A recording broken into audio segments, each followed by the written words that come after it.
Hi everyone! Have you felt like your voice didn't matter? Like no one is really listening to you when you say something?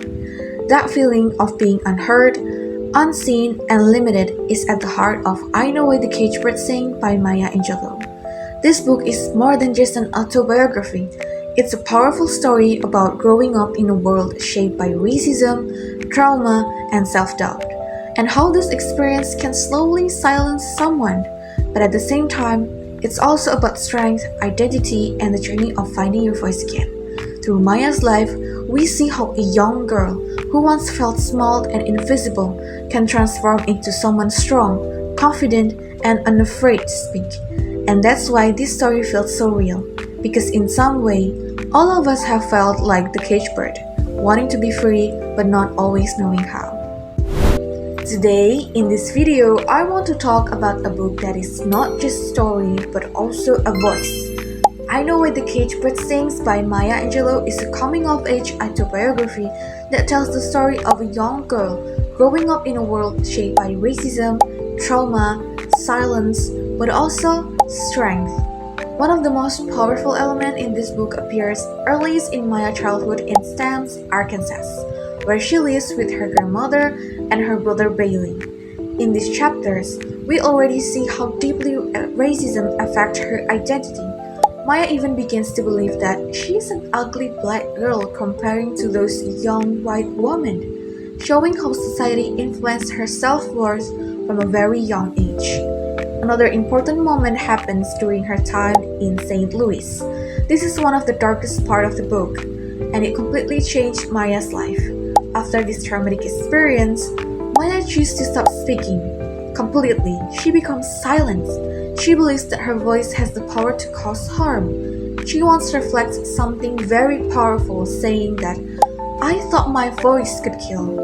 This line literally stayed with me, because it shows how deeply trauma can affect a person's mind, even making them afraid of their own voice. But the turning point comes when Maya meets Mrs. Flowers.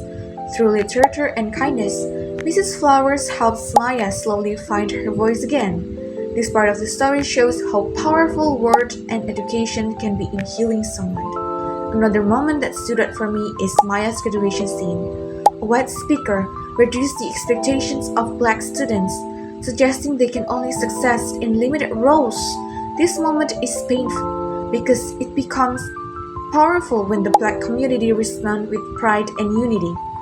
Later, in the book, Maya begins to take control of her own life. One of the most inspiring achievements is when she becomes the first woman black streetcar conductor in San Francisco. This shows her courage to challenge discrimination and break barriers. At the end of the story, Maya becomes a mother at a very young age. Instead of being defeated, she begins to see herself as a strong and capable woman at the age of 16. She expressed this growth beautifully in one of the most famous lines she ever wrote.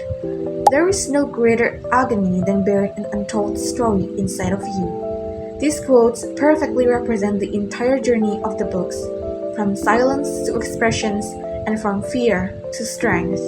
But in the end, I Know Why the Cage Bird Sings by Maya Angelou is not just a story about one person's life, it's also a story about finding your voice, even when the world tries to silence you.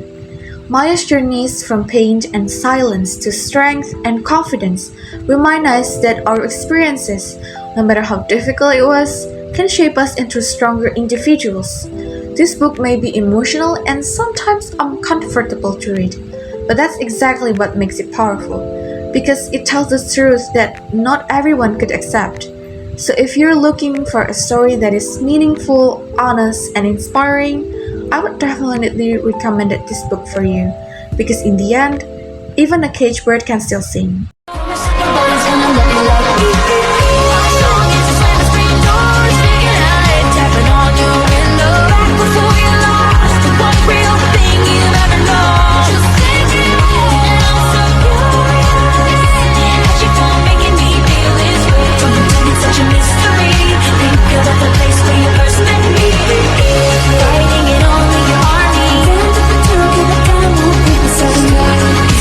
Isn't it?